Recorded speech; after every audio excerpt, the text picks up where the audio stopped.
Welcome all. First and foremost, welcome to the HFL webinar on virtual stage presence. My name is Alistair Gordon.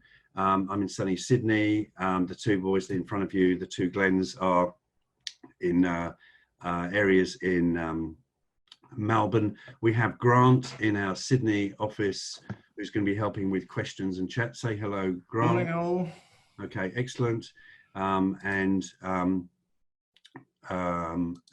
all.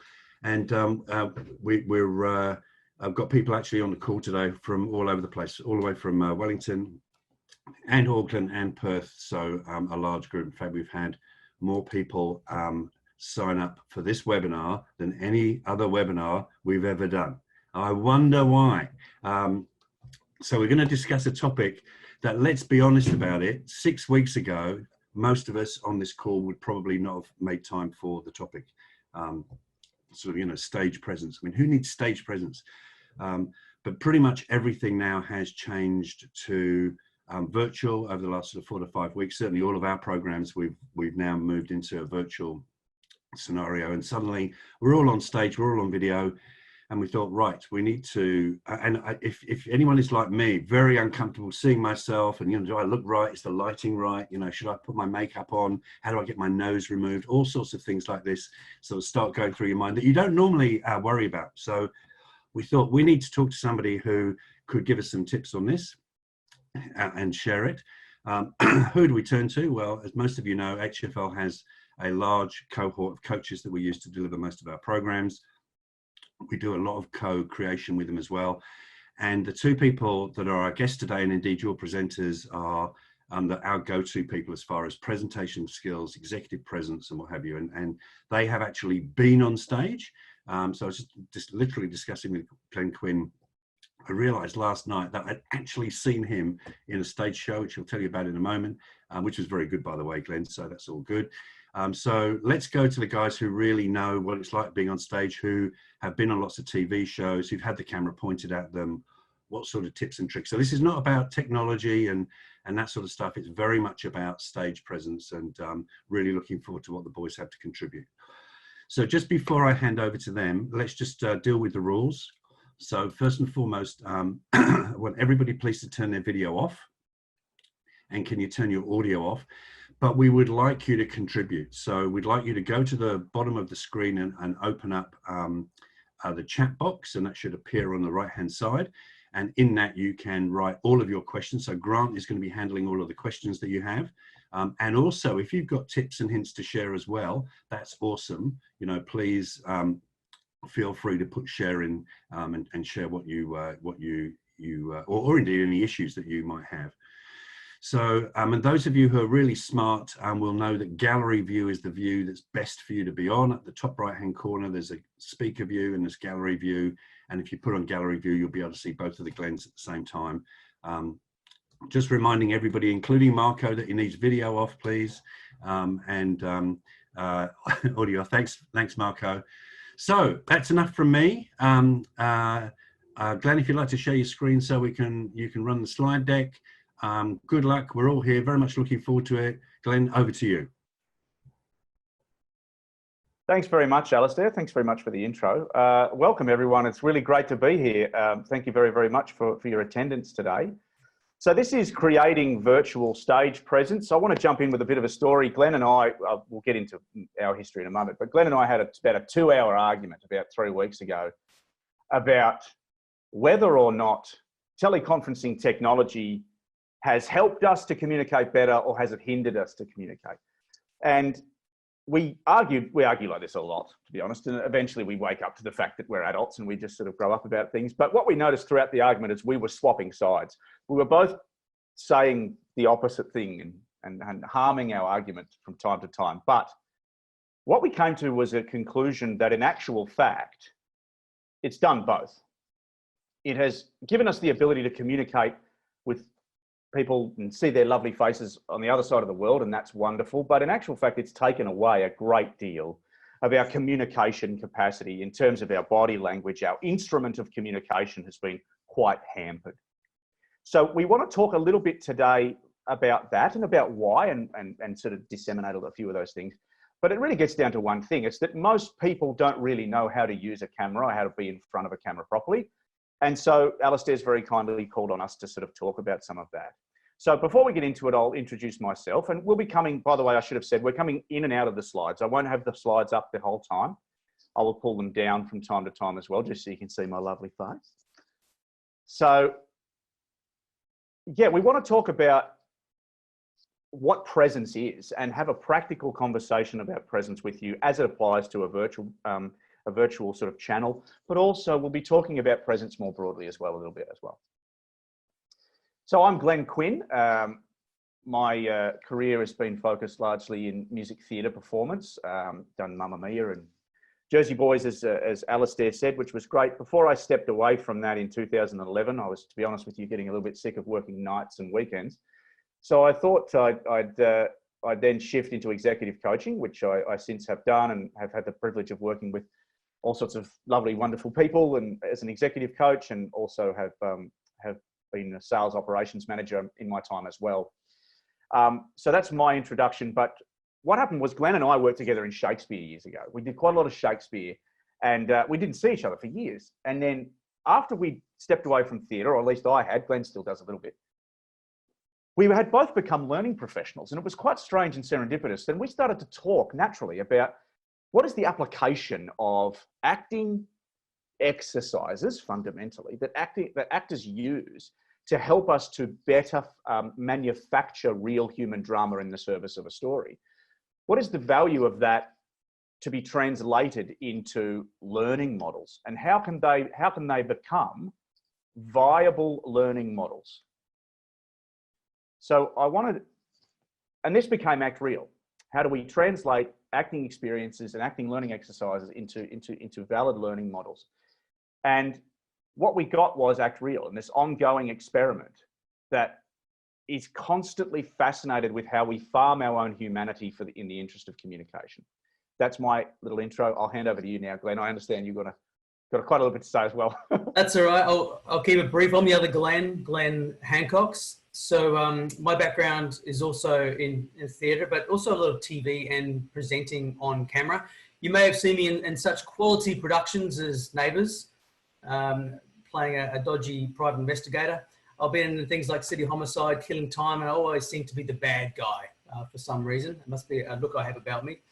But my background is also in business, financial services, recruitment, and also learning development over the last 10 years. And I guess that's where ActReal comes into this whole area. We have quite an unusual intersection of skills. So we bring professional writing and acting, directing into the mix. We draw on our professional and business backgrounds.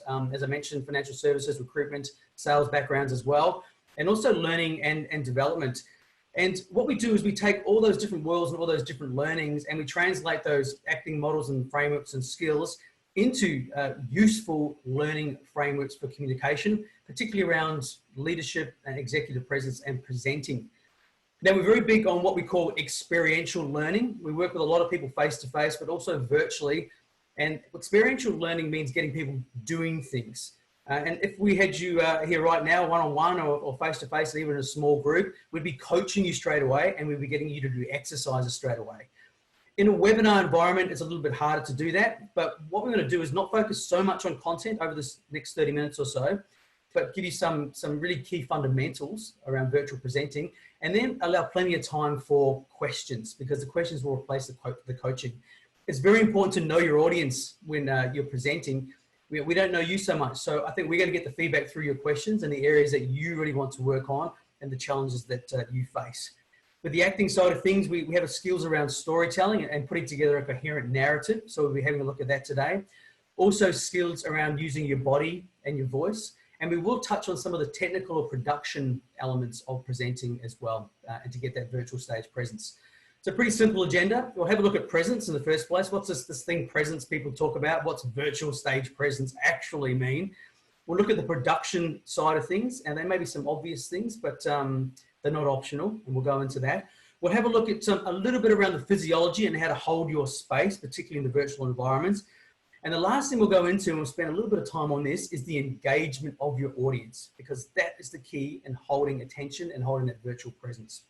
So that's our agenda. So Glenn will kick us off with the presence side of things and what this whole virtual presence thing actually means.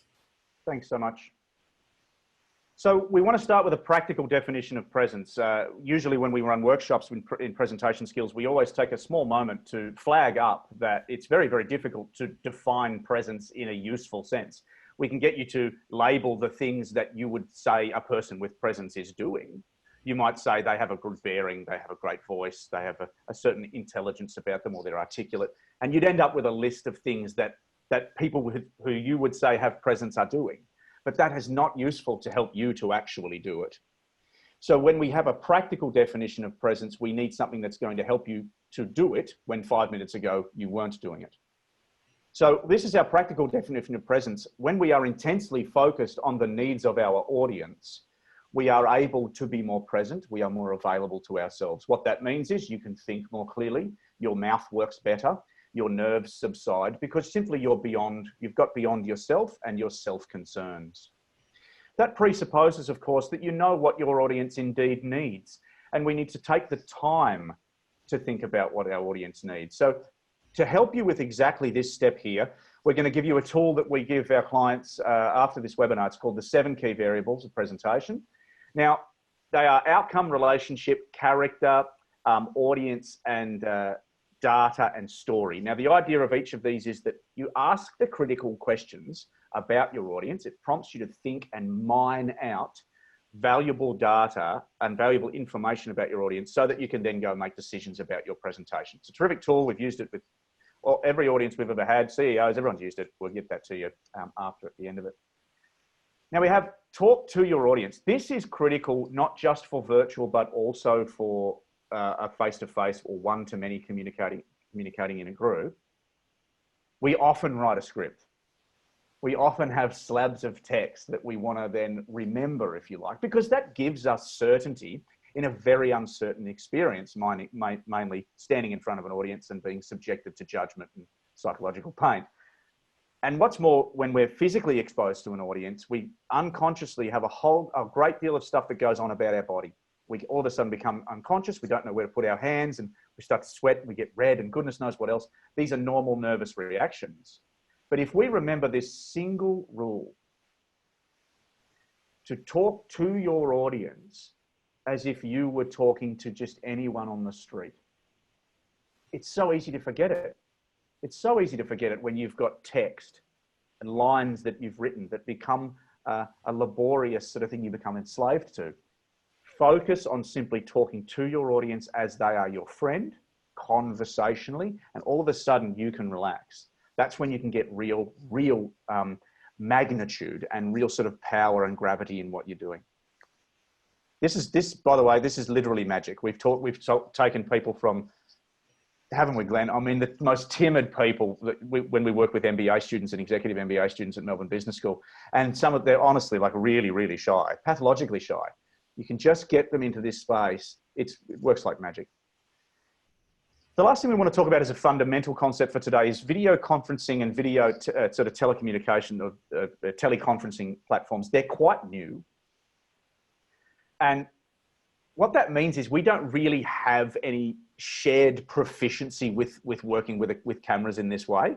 So there's all sorts of different levels of skill and heaps of people are doing it wrong.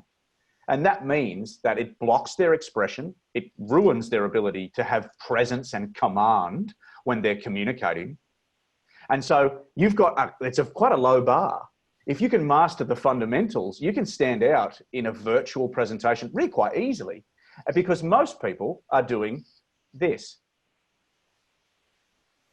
If you can see my mouse there, they're backlit, so you can't even see their face. They've got a weird thing where they're not looking into the camera. Look at this one. This is my pet hate, where the camera is underneath the person and you're looking up their nose. You've got people walking behind them. And this fella here is doing a thing that is kind of a pro tip. Don't set up your environment that you have to compete with your background, guys. I've got a big bookshelf here that I normally sit in front of, but I'd be loath to do that today because you'd be looking at my books and I'd have to compete with my background. And in a virtual environment, presence is really tricky. So you need to give yourself every advantage that you can. So as Glenn said, we're going to steamroll through production skills, or if you like, this is the practical considerations of the things to maintain command and presence in virtual stuff. This is obvious, but that does not make it optional. Other people have said this stuff, but that doesn't mean that we can just take it for granted. This is entry level presence stuff. You have to do it, So let's get on with it, and I'll try and get through this stuff as quickly as I can. Production skill, practical considerations. What this means is sound, set, camera, lighting, direction, and focus. These are the core things that we consider on a film set, and production and directors consider. And so the first one is sound. Above all, they've got to hear you. As a ground rule, be too loud. It's far easier to turn you down than it is to turn you up. It's a very, very important thing that you provide the raw ingredient for a sound mix, which is simply volume. So talk a little bit louder. Everyone can turn you down a couple of notches if they need to, but they can't turn you up. Limit background noise. I know that's not easy at the moment, but do indeed try and do that if at all you can. Sound check your equipment once a month. This is an old theatre thing. Unfortunately, it just never leaves you, this stuff. But having a sound check with your sound equipment is really good. Call a friend on Zoom and talk into your mic. See what's too loud, what's too soft. Check for pops if it's dragging on your clothing. Scratch zones means if you're using your onboard computer microphone on your computer, and then you move the machine across the desktop when you're talking, it will create a big sort of disturbing sound. And check your distortion levels on your microphone, guys, meaning what is too loud for your particular piece of hardware you're using. That's sound. Set, we'll make these slides available to you as well. This is everything that's behind you, free from distractions, literally as we've discussed just a moment ago. With your virtual backgrounds, I want you to think about, if we understand they're important to protect privacy, people are uncomfortable about sharing their internal environment of their home, that's fair enough. Make sure it's not distracting. Please don't be having to compete with something that's quite difficult, or, you know, very busy image or anything like that. And really the other thing we say is, if people are looking at your background, you've got to really look at how you're speaking. Next one we've got is camera. All right, camera position. You may have heard of a wide shot. This is a wide shot, everybody. Now, a wide shot in film is far wider indeed. You can see the entire length of the human being from head to toe. This is too wide, guys. You're too far away. Please don't do this. You're just too small in the frame. It's going to block your expression and hurt your command. This is a mid shot here, where you can see from around about the sternum up, or actually even about there is a mid shot. And you can see how my head's gone out of frame. That's no good at all either. What we recommend is what I'm doing here, where the frame is just below the clavicle, or on the pec if you like, and there's a little bit of headroom. Angle is probably even more important. We're seeing a lot of people with the computer down on their desk and pushed back, and they're sort of hunching over it a little bit like this. That does affect how the musculature of your face falls, and it does affect how you look, which means it's going to affect your expression. Pardon me.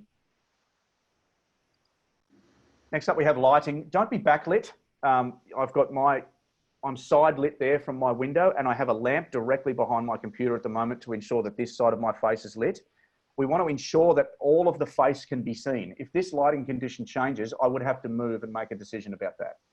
Avoid downlighting if possible. You know, you get these big lighting spots on people's faces. Look, you know, you can only do what you can do, but it's just things to be aware of. Do not show the light source in the frame of your image. It flares and creates a really distracting sort of light thing. These sound small, but I tell you, if you get them right, your messaging is so much clearer. Now, Glenn, I'll hand this one over to you, mate. This one's a really key one. The point here is that you are the director of this presentation or the production or the meeting, and you make the decisions about where you want the audience's attention to be. We spend a lot of time when we do face-to-face presenting training around this, because people tend to not use the space or use the stage, or they're competing with their PowerPoint, for example. So you get to decide, particularly in a virtual environment, what are the moments where you want to be speaking and you don't want your slides up at all? What are the moments where you want some interaction from the audience, where you're going to ask some questions, where you're going to go to your chat? What are the moments you're going to run some activities, or maybe even a breakout room or a breakout group if you're running more of a workshop-based presentation? The key here is that you have to accept the role of communicator when you're presenting virtually, which means you run the space. You bring the slides up, you take them away, you decide when you're talking to the camera, you get the interaction from the audience. You are directing that space the entire time. And that's what virtual stage presence is. And all the things that you're directing must be in service of the audience and in service of the message. How is my slide going to help the message? How's a whiteboard or a flip exercise going to help my message? At what point do I need to stop and engage my audience and ask a few questions? And we'll go into that a little bit later on. But you are the director, you are the key communicator here. And I might add to that while we're talking about this in terms of focus, and I'm trying to do that right now, is when you are talking to your audience, it's very different when you've got a camera. I've done a lot of on-camera work where you're having to read off an auto cue, but even then you've got to be looking at the barrel of the camera. What we recommend for virtual presenting is when you are talking, you're talking to your audience, look at the barrel of the camera like I'm doing now. So hopefully it looks like there's eye contact with you, it's eye contact with the audience. Now, when the audience is speaking to you, you might have asked a question or some people are bringing some input, then it's quite important to have a look at their image, because that's when you can get some of those cues, those body language cues, facial cues and expressions. You might be scanning your audience to see what kind of reactions are happening, what level of engagement is out there. So rule of thumb, speak down the camera when you're talking, and when you're listening, have a look at the person who's talking to you. So just a couple of key tips on that stage presence. Glenn, might we stop for a couple of questions before we head into some of the physiology and body language? Grant, have you got some questions coming in already? I have a couple of questions. I'll do the short technical one first, which is from Joe Sweeney. Do you recommend noise cancelling technology like Crisp? And do you have any thoughts on USB podcasting microphones? Goodness me. Yes, I would say the bottom line is so long as they're not popping, you're okay. There is a tendency to go overkill on tech. If you can purchase high-end equipment and you have that liberty, then I would certainly do it. I would do it I would only purchase it if you have a secondary use for it, namely if you're going to produce a podcast, to be perfectly honest. I'll await your feedback, but as far as I'm aware, the little headphone mic I'm using right here is perfectly sufficient. You don't need it, but it can only help, is my answer. Okay. Kathy asked if you could potentially coach a little by seeing what people look like on screen. That one might be one for the end, I think, if we have time. Yeah, we could do that in the Q&A session. We can give a little bit of feedback, perhaps. Yeah, bearing in mind that there's 64 people on the call. So we might not have time for everybody. So Marsha, is it, has asked, how do you know if crackling is your headset or another problem? Yeah, it's hard to diagnose. I would always recommend doing 2 tests then with 2 different people. If you're getting crackle with one person, try it. You could always just try your different variables. Unplug your headset if you're using that. Unplug the microphone. Try the onboard microphone with your computer. If it is either one of those, consider getting a different microphone or call a second person to see if it's on their end, and do sound checks with different people in isolation would be my answer for you. Okay. And we've got one final one from Gail, which is a 2-part question. How often is too often to switch slides on and off? And would you recommend emailing the slides to people to follow along with when you're on a call? I would not email the slides to people. This is my preference because they are at their computer, and just behind your Zoom image is 101 things that they want to be getting on with or they want to be looking at. Holding their attention is the commodity we're trading in here. So if you're giving them the slides that they then have control of, it's just one more thing that they can then satisfy themselves that they're still involved in the conversation by looking at, yet at the same time, they're still not necessarily listening to you. So I would stay in command as much as I can with the messaging and the order of the ideas. Glenn, would you agree with that, mate? I would, and I'd just say with bringing slides up and down, we'd much rather you did bring slides up and down. We brought a slide up and talked to that slide for a moment, then got rid of it and choose your moment like now to then elaborate and talk to your audience. Only bring up the slides that's going to assist your message. Another thing that you can do is introduce a slide. So you can say, look, I'm going to bring up our performance over the last 6 months. I want you to pay particular attention to the month of June and what happened over that time period. Then bring your slide up. Then it gives you a chance to elaborate on your slide. And then you might want to take that slide away and then talk to and engage to your audience. Now, I'm not saying flip slides up and on all the time. You might have 2 or 3 slides that you're going to talk to. You might say, I'm going to bring up a couple of slides now just to demonstrate what this looks like and some graphical representation of that information. and you might go through a couple of slides, get rid of that, and then talk to your audience, or then engage your audience or ask them questions or get some input. It's pretty easy. As you can see, Glenn's doing it for us today. He's bringing up those slides off and on and sharing the screen. And in my view, I'm not taking them off often enough. I just made myself a little note. I need to take them off more so that we're not effectively competing with the words on the page, Glenn. Would you say that's fair? Yeah, absolutely. Yeah, great. Okay, I think that's all the questions for now. We have a comment from E. Hessen saying they find it very difficult to look into the camera rather than the video face. Yeah. Knows that this is difficult to get comfortable with, but it does make a difference. Do you want to comment? Yeah, it's tough because the last one, by the way, and let's move on then. That's okay. The bottom line, look, it's similar to presenting. Pardon me, when you're as a TV presenter, the first technique they teach you when you're training presenters is imagine a best friend in your mind and put them there, and then you look into the camera as if their lens is their eyes. And it's a very, very important thing to consider it's a leap of imagination. That's what it is. You need to, because you're not talking to a human being. And again, this is the limit of teleconferencing technology. It doesn't allow us the freedom of our expression and all those non-visual cues. So I agree with you, it's tough. It is just one of those things you have to practice. It's a strange thing because you get no feedback, and yeah, it's tough. Should we go on? Yes, I want to touch on body language and physiology just quickly. Glenn's talked about using the camera to best effect in mid shots. I want to talk more generally about your body language and how you hold that space physically, which is a lot more difficult in that virtual environment. The first thing I'd say is it's really important to bring some physical energy to the screen and the presentation. And we see this diminish a lot more from face-to-face to the virtual environment. We see a lot more slumping or people off to the sides or a loss of energy or squeezing up their diaphragm, which affects their voice. So again, it's training yourself to put your chair in a position where you can have that straight back. You can sit straight. You're in a way, you're making a character choice in terms of how you want to come across, an acting term. It's a character choice. Also being able to use your hands, be able to gesture. This is natural. This is great. You know, don't put your hands under the table or feel like you're kind of constrained. And even now, I'm kind of knocking my computer as I do that.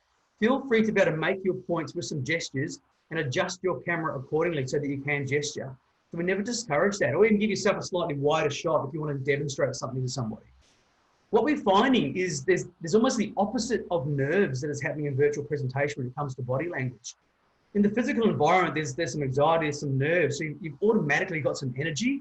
We're finding in the virtual space, people are losing that energy. It's almost an excuse to slump a little bit. It's an excuse to kind of to read off your notes and lose your eye contact. So I think it's actually reminding yourself to bring that that energy back into your presentation and not get lazy. I want to quickly go through the 5 perceptions of body language and how that relates to virtual. The first perception is hidden, where people want to hide their body. You can do this by turning off the camera, and you might see people saying, oh, look, I'd rather not see me today. I'm just going to do vocal. What Glenn's doing, the arms folding stuff, kind of off to the sides where you don't like yourself on camera, so you hide yourself away. That's the hidden perception. And I'll let you judge for yourself what the impact of that hidden perception is. Also, I would add, Glenn, as an unconscious sort of, an inflection of unconscious exposure would be to take that camera all the way back away from your body as a means of hiding. You can minimize the space you occupy in the frame as well. Yeah. And moving on from that is closed body language. So again, that can be when you're closing yourself up, it'll be the top of the head stuff. Again, it's about opening yourself up and bringing that physical energy to the space. Repetitive is another one, repetitive gestures, clicking, which can be really annoying, particularly in a virtual space, tapping, that kind of thing can be very annoying, so watch those repetitive gestures. Combative gestures, where it is a bit too up close and personal. And what we're recommending is the 5th perception, which is the open perception, because even in a virtual environment, you want the perception from the audience to be you're open to their input, to their ideas, and you're opening yourself up to be able to communicate and take away any barriers. And body language can very much be a barrier. What we'll move into soon is the audience engagement and interaction, but we just want to touch slightly on the vocal side of things or the messaging itself, and Glenn will take us through that. Thanks. So we're looking at speech and the way in which we use voice and indeed language to support the communication outcome we have. I want to talk about 1 or 2 things today. This is quite important. We've already talked about volume, of course. I want to just reiterate that. Please make sure you're supplying a nice, amount of volume for the computer to use. Just 1 second, pardon me, everyone. That's appropriate, isn't it? While I'm talking about speech. Want to talk about tonality. These are the tools that you have, and there are more. We wanted to give you the most important ones. The tools that you have in terms of your speech to support and indeed augment the impact of your message. We want to ensure that we're talking at an even pace. We don't want to make sure that the ideas have breath between them and enough time for the audience to digest them and to be pondering them in the background of their own mind. We want to ensure that inflection, I'll just take you through inflection very briefly. If you haven't learned about inflection in the past, there's an inflection that can go up, there's an inflection that can be flat, and there's an inflection that can go down. An inflection that goes up, often we've been associated through evolution to hear an upward inflection as a question, fairly obviously. Did you guys pay the rent? And it'll just go up at the end like that. And what we'll notice is that especially younger people these days are just sort of talking a little bit like that, like all the time. Have you guys noticed that? And what it does is, because you've been conditioned to interpret an upward inflection as a question, even if they're making statements with upward inflections, it just sends you simply the message that they're very uncertain about what they're saying. And that erodes their command completely, just purely with tone itself.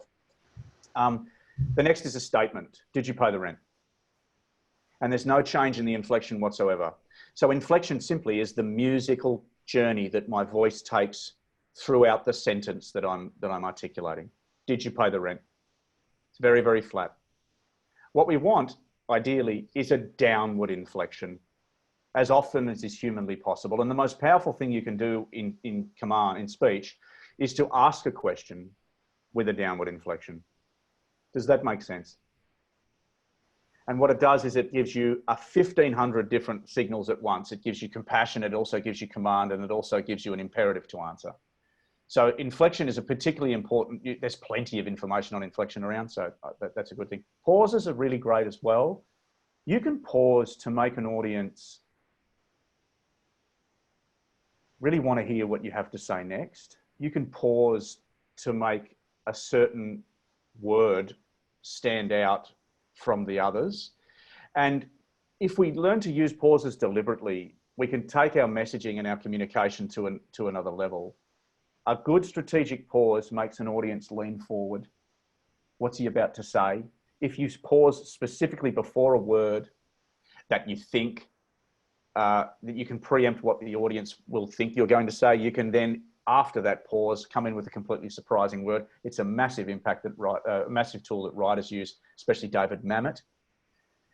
With succinctness, I want you to imagine, well, when we run succinctness exercises with clients, we always say, we want you to imagine that something dreadful will happen if you use any more than 7 words to say your point. How can you say it as briefly and succinctly as possible? What would you say? And of course, it comes out far too succinct. But then we get an overcompensation that we can then build on. And we end up with a sentence that's very, very clear indeed. That is speech, and indeed that is the tools of speech. Are there any questions at this stage? I know we are gently running out of time, but are there any questions at this stage, Grant, about either body language or speech? Not specifically. We had one that was a bit of an overhang from the previous question. Matthew, I find when I'm looking at the camera, I'm not looking at the audience, so I can't watch the audience responses. Any tips? Yeah, okay. The difficulty with looking at the audience, anyway, is you're not looking into their eyes. So I'm not looking into Maggie's eyes right now. I'm looking down here. So I want to create, this is why we concluded that teleconferencing software has not added particularly a great deal to our communication, because for Maggie to get the experience that I'm looking into her eyes, I need to do that. And what that does is it takes me away from Maggie. But I would prefer Maggie have the experience that I am looking into her eyes than me know exactly what Maggie is thinking based on her nonverbal cues right now. I will sacrifice my incoming stimulus for her to have my outgoing stimulus. That would be my best answer for you. Great. One more, and then I think we probably should move on because we are running quite short on time. How do you use tonality to make it not sound like you're reading when you are? Oh, that's a great question. Isn't Thank you so much. Who asked that? Kathy Krieg. Kathy, thank you. I'm going to go back, Kathy, to another slide. Well, I don't need to go back to another slide. The answer is if we go back to talking to, if you can remember your words, don't be a slave to them, but simply say them as if you would say anything else. That is a strange leap of the brain. But I want you to think about words, not as something you've written as black and white marks on your page, but as something that you need to find a reason to say. And this is the key impetus for actors. We're constantly looking for reasons to say the things that are written in the script. Now, I want you to look at your favorite movie, or if you think of a scene that an actor plays, that you just love the way they say that line. I want you to go to that. Like Al Pacino's a great one for this. His line readings are so vast and expansive. I want you to think about a line that you love the way an actor says it, and then just reverse engineer it and remember it was literally lines on a page, just black and white markings. The way to not sound like you're reading is to say it, don't read it. Mm. And to find reasons to say it. It's about what goes on behind the eyes, not in front of them. Now, that's something we could get into and much larger if we had an opportunity to actually bring you through the exercise. Great, let's go on. That's great. That does bring us into our next point around engagement. We say to people when they're doing face-to-face training, you automatically, or face-to-face presentations, you automatically have their attention because they're in the room with you. And then you have to gain their engagement. Not so with virtual presenting. You're competing for their attention as well as their engagement. So think about, what do you find engaging about TV presenters, for example, or actors on screen? Part of it is their character and how they come across, and some of the tips we've given you so far. But I think a lot of it is that we need to hook an audience right from the outset to get their attention and their engagement. You need to hook them on an idea, a reason for listening, a what's in it for me.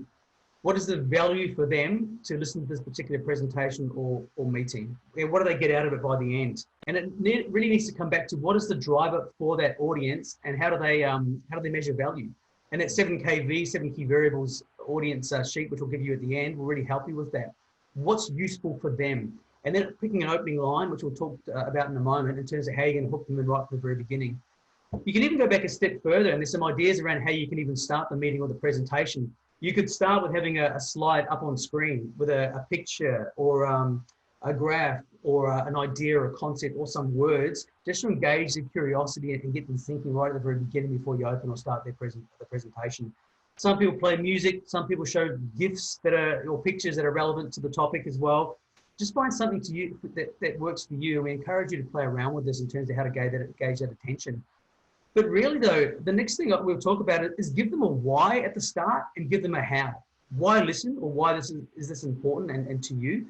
And how are we going to run this particular presentation or session, particularly in a virtual environment? And how are things like etiquette, rules of engagement, cameras on, keeping you ready for questions that we're going to involve you, that we want to hear from you. So set the rules and also enforce those rules as you go through the presentation. And the other thing you need to do is constantly signpost as you're going through the presentation. Summarize where you've gone and signpost where you're going. So constantly telling people, letting them know where we're going next in the presentation, how one concept links to another, because you are actually taking them on a journey. And as we mentioned before, the other things to do to maintain that engagement is pause and check in with the audience to see where they're at and see if there's any questions. I'll ask if there's any questions in a moment, but there's really one concept I want to get out first around gaining that attention and engagement.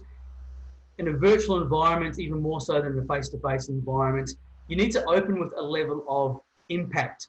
So you need to open with some kind of statement, particularly in a presentation, that is going to draw them in and hook the audience in and give them a reason to listen to you. Now, we suggest there's 4 types of these opening statements, and you've got to pick one that's relevant to the topic and also feels comfortable for yourself. The 4 statements would be, the first one would be ask a question. So the question might be, for example, we might ask, what have people here noticed about virtual presenters? What are some of the things that you've noticed so far? And that gives you the indication that right from the very outset of the presentation, we're going to draw on you, we're going to get your ideas, and we're going to get your inputs. So we're setting that expectation. You're also involving and engaging the audience from the very outset. That's the first thing, ask a question. The second thing you can do is make a challenging statement. So we might make a statement like, by the end of this presentation, you will be able to write, direct, and act in your own mini production via the presentation. So it's a pretty bold statement or a challenging statement. The other thing we can do is involve them through a show of hands, and that can be a virtual show of hands or an actual show of hands. So we might ask a question, for example, who feels nervous when they present? Let's get a show of hands. That could be a physical show of hands in a virtual or a physical environment. It could be a thumbs up or a thumbs down or a show of hands on a Zoom meeting, or we could run a poll to get a sense in the room in terms of how people are feeling about a certain topic. The other thing we could do is make a promise or future pace. So we might say, by the end of this presentation, we are going to have the budget locked and we're going to have decisions made in terms of how we're going to allocate that budget. That's our promise. We might say to you, by the end of this presentation, you know how to write, act, and direct, and that's our promise to you. Now, the thing about making a promise or future statement is that you have to deliver on that promise and statement. And at the end of the presentation or at your summary, you've got to loop back to that promise you made at the very beginning and check in with your audience in terms of how well that promise has been delivered. So there are 4 categories: ask a question, make a challenging statement, show of hands, involve them in some way, or make a promise or future pace.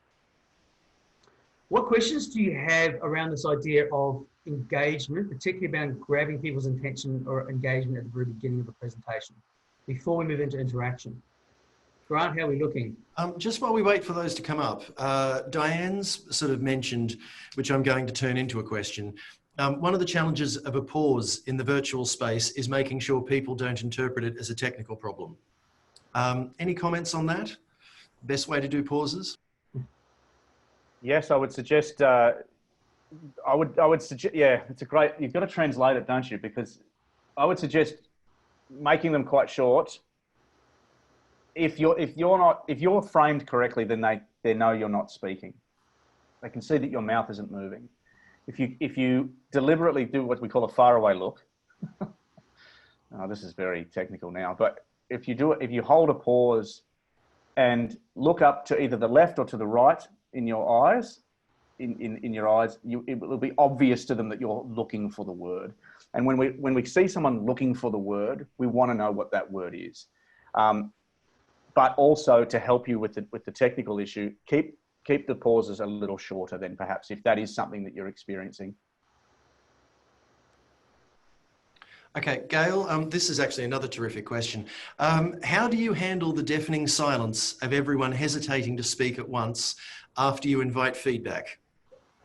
Yeah, Glenn, do you want that one? Yes, I've done a lot of virtual presenting lately, and one of the things I do is to set how we're going to run it at the start in terms of how I want people to interact or answer questions, because I want that interaction. I do say to use the physical hands up. I do use the hands up function on the screen, or the thumbs up function. What I also do is I plan out the moments in the presentation where I'm going to be wanting or asking for some kind of engagement. So if I've got a run sheet, for example, I'll be putting on the run sheet, this is where I ask a question, this is how I want the response. I might ask people to put it in chat. I want to gather some information in chat or some responses in chat, and we'll go back and have a look at those chats. I think you've got to be also very careful about asking open questions to the group. So I also, it's a bit like that duck, duck, goose, where nobody knows when they're going to be tapped on the head. We also set up the expectation that we're going to call on you throughout the presentation as well. So it's a matter of calling on individuals, and I think you can call on individuals a lot more in that virtual space. I think that's an important point, Glenn. Pardon me. It's to stay in control of when they're going to speak, and so yeah, and to tell them that I'm going to be calling on you, and basically facilitate who speaks and when by doing that. Yeah, pardon me, Glenn. Sorry. And the other part of that is holding the silence. I've done a lot of virtual stuff lately, and I ask questions of the group, and you get exactly that, where there's a lot of silence. And I'm more extroverted, so I have the tendency to jump in on top of people. So hold that silence and hold that space to give people a chance to jump in or ask a question.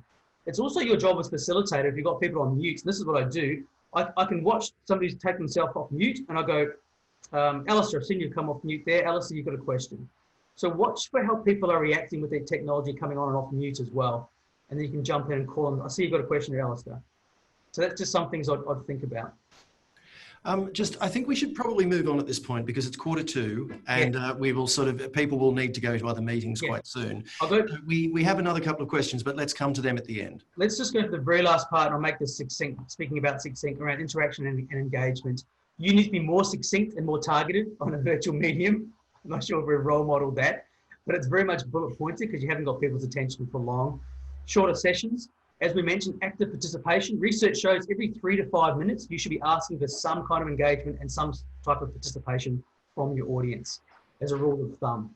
Scan the screen, plan out how you want those interactions and engagement, polls, hands up, whatever it is, to make sure you've got a plan about how you're going to do that every few minutes to keep people on board. The key thing though, it's your job to guide an audience through concepts and ideas, whether it's face-to-face or virtual. You direct, you guide the conversation. And what that means is, like any story, like any film, there needs to be a narrative flow, a central theme, key messages and key ideas. Too often in any kind of presentations, particularly experts, we work very closely with experts, they dump a whole lot of information and a whole lot of concepts on an audience and expect the audience to pick through that, make sense of it and join the dots. As a presenter, it is your job to join those dots for an audience and make it as easy as possible for the audience to follow the flow and journey of your presentation. You make those decisions. An easy way to think about this is it's like a story, a beginning, middle, and end. So the beginning of the story, hook in the audience, what's in it for me, raise the stakes, let the audience know what the stakes is about listening to this presentation. In the middle chunk of the presentation, know your 3 points. We can't talk about chunking today, but chunk your presentation down to 3 key areas or 3 key points and let them know what you'll be covering. Then raise the stakes, raise the tension as you go through. So you might use a problem solution way of going through those 3 points. You might be looking at past, present, future. You might be looking at the key issues. Last thing is the end, the climax, the resolution, the recommendations, the actions. How do you want your audience to feel at the end of the presentation? And what do you want your audience to do at the end of the presentation? And that's just a snapshot in terms of structure to keep the audience engaged as we go. All right, let's take some questions. That's a very quick snapshot around acting, directing, and writing presentations. What questions do we have in the time we have left? Yeah, fantastic, guys. So, Grant, have we got any other little questions? But just before those questions come in, I'm going to have to remove my bookcase behind me now, I realise, which is a real pain in the rear end because we spent all weekend putting it there. Thanks so much, Glenn. It's really a beautiful bookcase. Really keen to get a sense of what resonated with you on the call. Also, what more would you like to know about so that we can plan these webinars? We're doing a webinar every Wednesday morning. We have one on virtual difficult conversations next Wednesday, so you can book up for that. And we're also, you know, learning and development post COVID-19 will be another one that we're doing in a couple of weeks' time. But really keen to get your sense of what you'd like us to be covering and also what you've got out of this. So, Grant, any other questions? Yes, this is a great one, actually. Any tips on delivering presentations to people who are using video conferencing for the first time? Not that either Alistair or I have ever had any issues with this whatsoever. Sorry, Mike, off you go. First of all, take the opportunity to educate them before the session if you can, in terms of how to use a Zoom or how to interact with a piece of software. A lot of people find it useful where they've got a little bit of even a sheet they can refer to throughout, sort of a how-to sheet. I think it's also really important to set it up at the start. When I'm running a virtual training, I say, look, I want to get a sense of how comfortable people are with the technology. Even by doing an intro, let's introduce each person really quickly to make sure your audio is working. On the bottom left, you'll find your mute button. Really important throughout this is to use chat. There's your chat button. I'm going to put a little chat to you now. Put a little chat to me to make sure we can interact through chat. So it's just giving people just the, I suppose, the basics or fundamentals about how to use that system before and at the very start of the presentation. Yeah. Can I just say that we do almost all of our coaching now, obviously online, but we've been doing a lot of coaching online for years.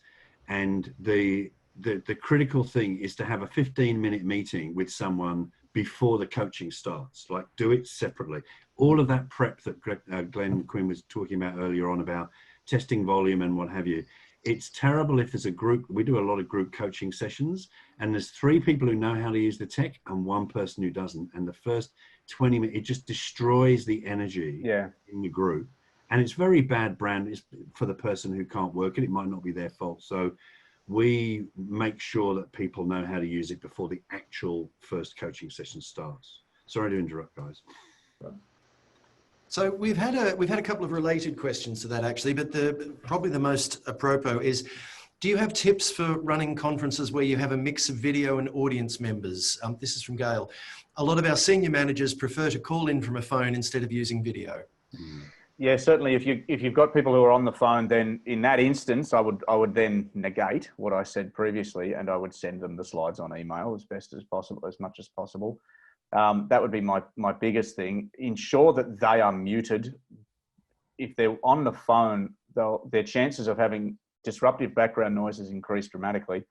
I would ensure that they are muted, and that would be the first things that I would say. Glenn, what about you? I would also question why is it as effective on the phone as it would be on video? Are there advantages to having video, and can you educate them as to what those advantages are? Which also goes back to your audience, particularly the phone audience, asking your audience, what is it that you need from this particular presentation? What do you need to get out of it so that I can best serve those needs? And if the needs are on phone, great. If the needs are on video, then we may need to look at another way of doing things. So I also reset expectations. I'd also suggest, making a list of the people who are on the call via phone, because if you're using something like Zoom, you can see the three of us, but quite often you can't. They're much less visible. So I'd make a list on my pad in front of me and make sure that I'm going back to them as a facilitator. I'm not forgetting that there are people on the phone. And very often the people who are on the phone, particularly in workshops and what have you, are the people who don't want to say very much. So you actually need to be actively involved in involving them. Yeah. Okay, Grant, any other quick questions before we have to wrap up and I say thank you to these guys? I think probably the big one we have here is, are there any tips to monitor chat and presentations when there are a lot of comments? Marsha said, I was on a session last week, there was lots of chatter and I found it hard as a participant to watch the comments and listen to the presenter. Yeah. This is exactly why we have, Grant, for example, looking at the chat and the question. It would be impossible for the two Glens. And you've just seen Glenn Quinn say, you have to look at someone in their eyes and what have you, even though their eyes aren't there. If their eyes are going down here, I think you described to me yesterday, Glenn, that it made me look shifty. Thanks so much for that. So the idea is that you have the facilitators are actually being supported by people off to the side, which is why it's actually more difficult, because you don't have those cues. So with the first few that we did of these, we didn't have enough people doing different things so that we could concentrate. I'd also say to signpost when I'm running sessions. I'll signpost. I'll say, I'm just going to take a moment now. There's a couple of questions that have come up on the chat.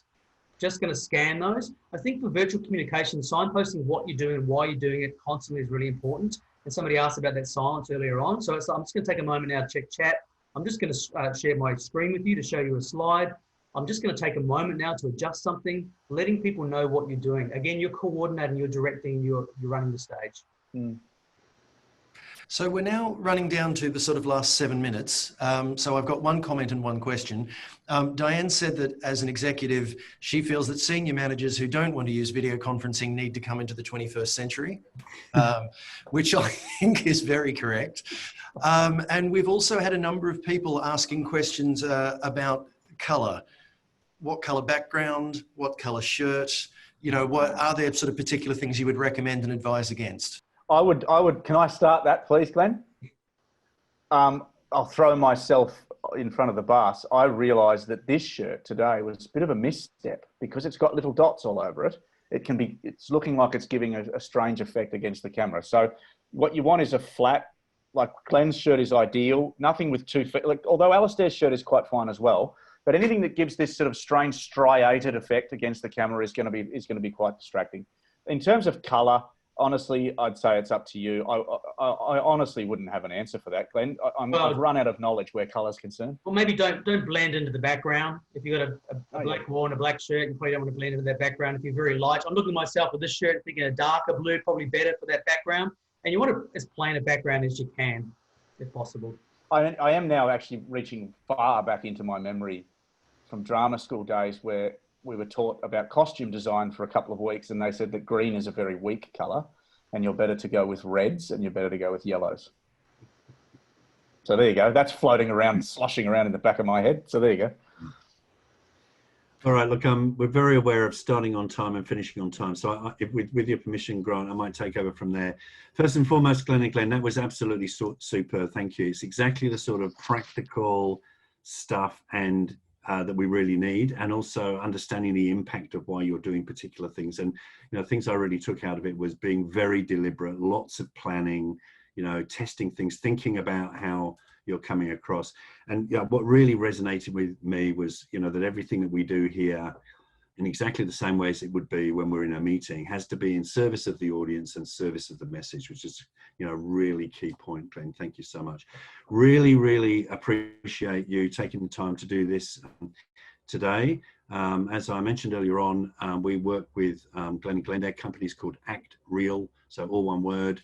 And we will be sending out details, both the slide deck and there's a cheat sheets that they're doing as well. So all of you who've been on the call will get some stuff from Grant in the coming hour or so.